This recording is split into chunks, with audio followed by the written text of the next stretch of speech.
Election समावल' सरकारा नायफैयो खैफोद समाव नुजाफैया। सरकारा थाबैनो सुबिदा होफैयोब्ला जोबोद गोजोनगोन जों।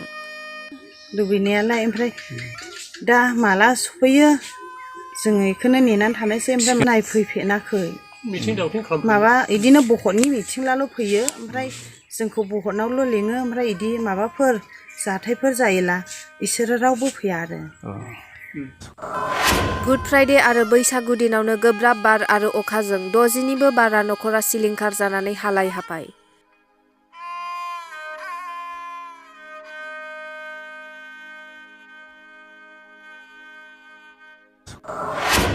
जिब जुनारनि जिउ खहा लोगोसे मानसियाबो खुनुरुखुम जिउ रैखा। चिरां जिल्लानि सिङाव थानाय लाइमुथि एरियानि मोनथाम गामि जेरै दैसाजरा, थाइगिरगुरि, फिथिख्रि दैसायाव लावफानि आस्राबारि दिनै थांनाय हरनि 2 रिंगासोआव गोब्राब बार आरो सारन्थाइजों अखाजों खमैबो 60निबो बांसिन नखरफोरा जालाखार बिलाखारै सिलिंखार जानांदों।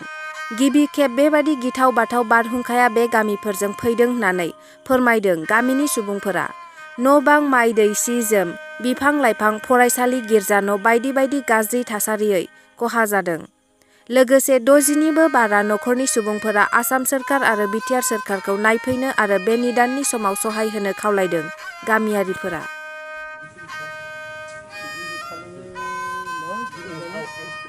जोंनि गामियावहाय बारहुंखा बारनाया ओरैबायदि जादों। दिनै मोनानि 2टा बायदियावहाय बारदों। ओमफ्राय गासैबो न'फोरा गासैबो गय बागान बारि बागानफ्रा नस्थ' जादों। माइफ्राबो दै सोमजोब्बाय माइरंआबो।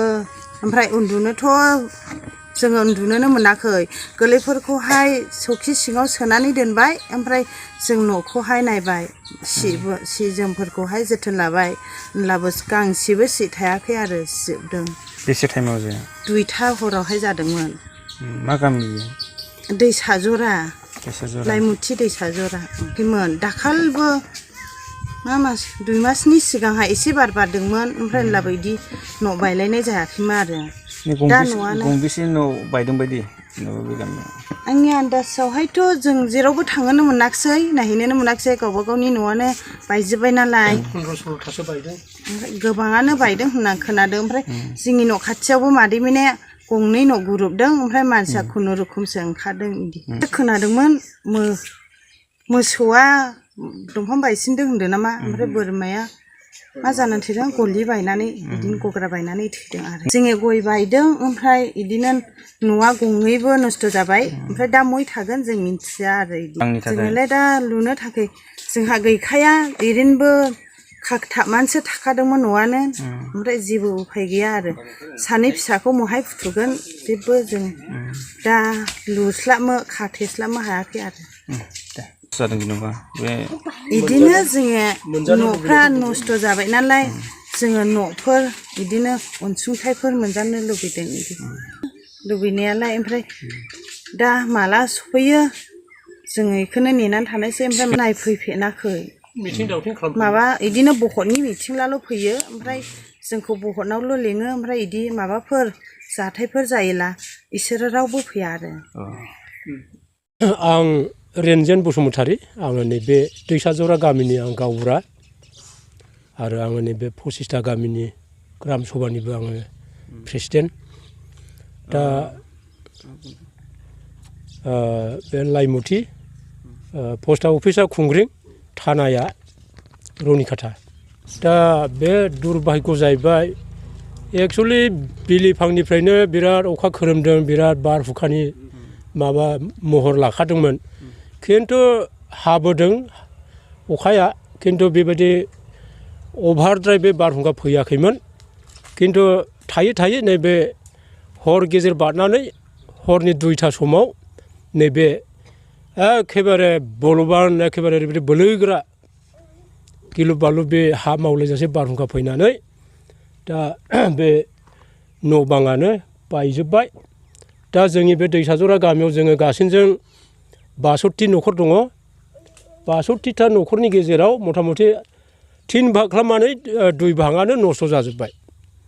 गोबां बिदिनो गय बायबाय, खान्थाल, थाइजौ, औवा आरो थालिर बिफां आरो बे न' बां बायबाय आरो मानसिखौबो होसिनदोंमोन न' बायनानै खिन्थु खुनुरखम बहनलायनानै खुनुरखम दा मानसिया एसे जखम आरो मानसिया थैयाखिसै आरो नैबे गिर्जा दङ गिर्जा गंनै NALC गिर्जा आरो जोंनि बेप्टिस्ट गिर्जा दा जोंनि बेप्टिस्ट गिर्जाबो सिंहासनथिङैनो थिंखौनो गुरनै बख'जेनबायमोन आरो ओरै जिरायथ'ग्रा रेस्ट लाग्रा मानद' दंमोन बेखौबो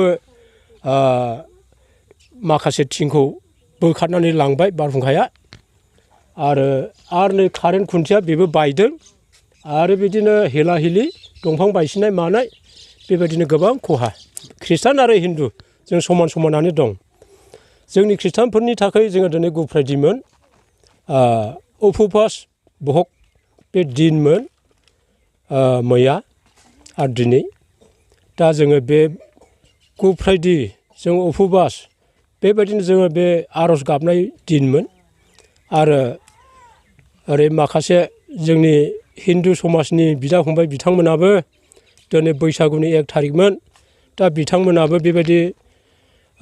बेबायदिनो खहा जाबाय बेबायदिनो एखेबारे रंजानो मानो बिदि धर्मनि खामानिफोरखौ मावनो थाखाय जेबो राहा गैया बेबायदि राहा लामा गिथेलायनानै थानाय जाबाय बे न' बां गासैबो बायफ्रुजोबनानै बे आरो बे खहा जानाया बेनोसै बे न' बायदिसिना जे माइ दै फारसेनिफ्राय खहा जाजोब्बाय बिमा फिसा सानैल'सै जोङो ओमफ्राय आरो गारजेना बहा गारजेना बेंगालराव दंहैयो फिसाला गिदिरजों बिफाजों ओमफ्राय दा बहाय न' लुफिननो थाखाय मा राहा दं जेनेबा गारजेनथ' गैया मा बुङो गैया उफायानो गैखाया न' लुनो राहायानो जेबो गैखाया गारजेननो खिथाहरबायना हराखै औ खिथाहरबाय फैनो बुंदोंना बुङाखै फैनो हानाय नङा गारजेना दानो एसे उसुबिदा दं दा न'आवबो बिदिनो थाखा फैसानि थाखाय फारसे बेबायदि न' बायग्लिजोब्बाय खहा जाबाय ओमफ्राय खस्थ' न' लुना लानो थाखाय खस्थ' ओमफ्राय दा बिसोर फैनांगौमोन ओमफ्राय दा मा बुङो जेनेबा नों आं बुंहरखादोंमोन मा ओमफ्राय आसा दं जेनेबा सोरनाव आसा दं